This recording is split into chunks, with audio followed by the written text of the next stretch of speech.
This is Chris from Total Parts Plus, and today we have a 2008 Ford Ranger XL dual cab chassis ute. Stock reference number 5671. The shape runs from the 12th month 2006 through to the 6th month 2011. It has a WEAT 3 litre 4-cylinder turbo diesel engine backed by a 5-speed manual four-wheel drive transmission. WEAT 3 litre 4-cylinder turbo diesel engine. We have the left front 15-inch steel rim with a good tyre, left power door mirror. Left front door has light wobbles, left rear door has 2 small dents and light wobbles. Left rear 15-inch steel rim with a good tyre.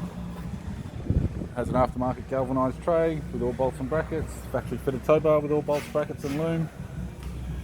Right rear 15-inch steel rim with a good tyre. Right rear door has 5 small dents and light wobbles. Right front door has a 2-inch fold on the rear edge, 3 small dents and light wobbles. Right guard has no damage. Right power door mirror and a right front 15-inch steel rim with a good tyre.